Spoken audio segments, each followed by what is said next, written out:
Final Fantasy Tactics A2 Grimoire of the Rift. Man, that's a long title. This is the sequel to the prequel that's on the Game Boy Advance. So originally this game was supposed to be developed on the Advance. Instead, this game got bumped up to the DS. And sure, Final Fantasy Tactics Advance DS probably wouldn't have made a lot of sense. But the game came out around the time when Final Fantasy 12 was actually the hottest new thing. That game is set in Ivalice, and Square decided to shoehorn all the Final Fantasy Tactic games and everything related to it into the Ivalice Alliance. The Alliance consists of all the games that take place in Ivalice, but I say that they're all based off of Ivalice because they don't even have the same setting. Mapping wise, the original Final Fantasy Tactics, now called Final Fantasy Tactics War of the Lions, even got retconned into freaking Final Fantasy 12's Ivalice Alliance. I love this game as a remake. I like how they actually managed to fit in the main character of this game without screwing up the story of the main game that we're reviewing today. And it goes like this. In the city of St. Ivalice, Luso is a very bad kid. It's not necessarily shown what he does bad, but we're just to assume that he's the class clown. Because of the clowning, he ended up getting detention on the last day of school. Sucks for you. He had to spend his detainment inside the library where he was supposed to meet up with the librarian, who happened to leave this magic book lying around. I wonder if it can make all of his dreams come true too. And so Luso fucks with the magic book and it teleports him into Final Fantasy Land. The same Final Fantasy Land that they were in the last game, somehow. I'm gonna get back to that. Anyway, as soon as Luso gets teleported into Fairy World, he meets Cid, and they're in the middle of an engagement. And in order for Luso to get through this engagement safely, he ends up joining the clan and brandishing a soldier outfit, just like our last protagonist. And just like our last protagonist, he's trying to find his way home. But in order for him to get home, he has to figure out the secret of the Grimoire. And the book is recording every single event that he experiences in Final Fantasy World. So does he read the book? Or does the book read him?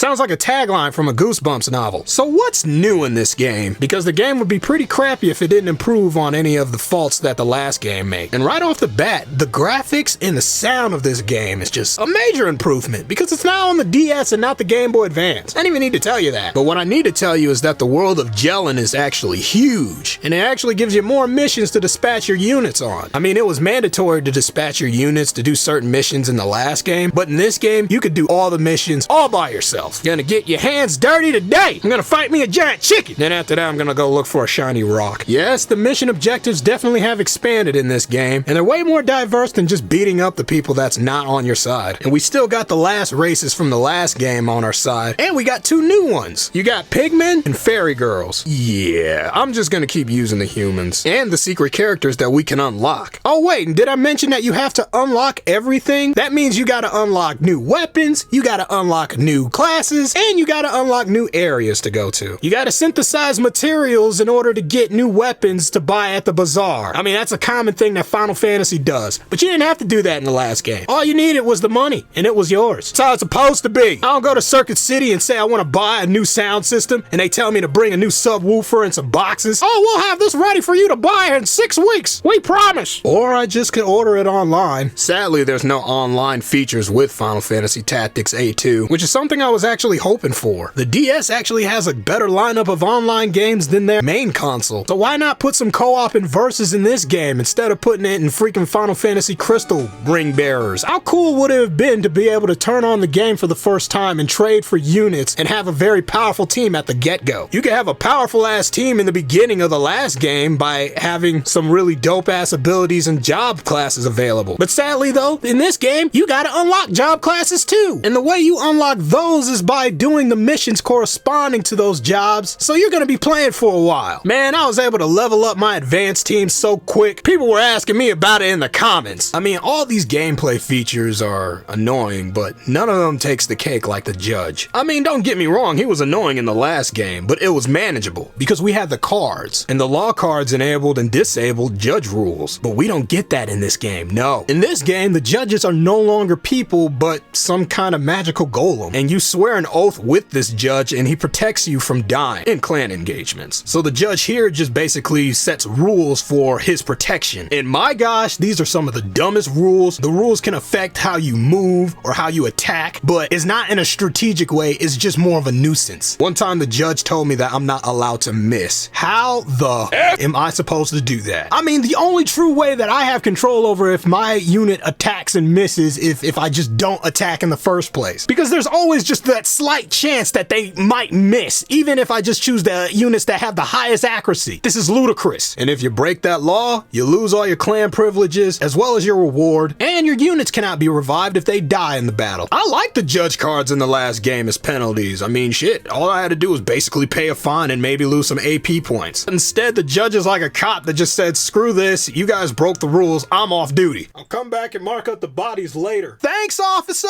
Now, just because the judge is a wet blanket doesn't mean I gotta be a wet blanket. And I gotta tell you something about Final Fantasy Tactics A2. I think the game is a contested sequel in my eyes because of the things that I don't like. But what about the things that I do like? What about the things that make it fun? What makes this sequel better than the first game? Now give me a second. I can think of something good about this game. Just,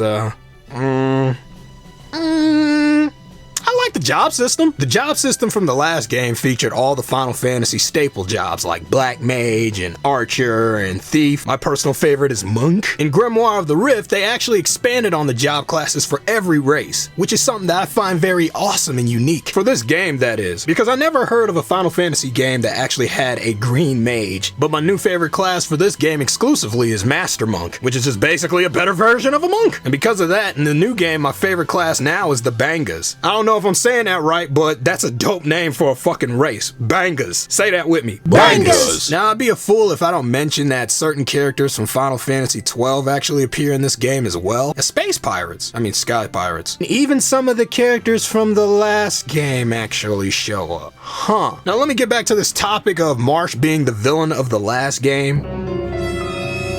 And spoiler alert, he actually succeeds in what he's trying to do to the Final Fantasy world of that game.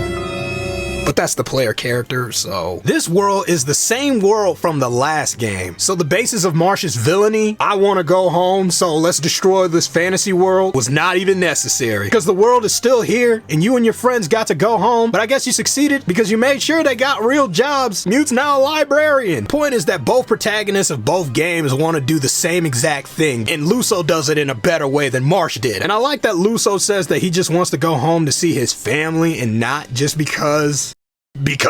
So I guess we got a much better protagonist for this game. Yet the story doesn't stick in your mind like previous installments. The soundtrack, though, will stick in your ear. Oh my gosh. These tracks are remixes from the last game, and they are amazing. They also feature new ones, but I'm just really catering more to the old ones. Because it's not like they're bad or anything. No, this whole soundtrack is amazing. I think it's like one of my favorite soundtracks of all time. It's just to hear it go from the GBA to the DS with this clarity, this epicness, this full sounding resonance while I'm battling and killing pig people. I guess I kind of do like this game, but I got a lot of people asking me to review this game because it must mean that you guys must really like this game. So tell me, what is it about Final Fantasy Tactics A2 that you find appealing? Or you're like me and you just prefer the prequel because it's far easier to game break into that one, but this game is more of a quality experience that you gotta gradually endure. That's why I never really tried to play this game as much as I played the Game Boy Advance version, but I can mention that game as many times as I want, but it will never ever outdo Final Fantasy Tactics War of the Lions. And I still got that game for my PSP. So you know what? Leave a like, a comment, and be sure to share this to whoever you want. I'm gonna go play me some Final Fantasy Tactics. I mean Tastics. Oh wait, I said it right the first time.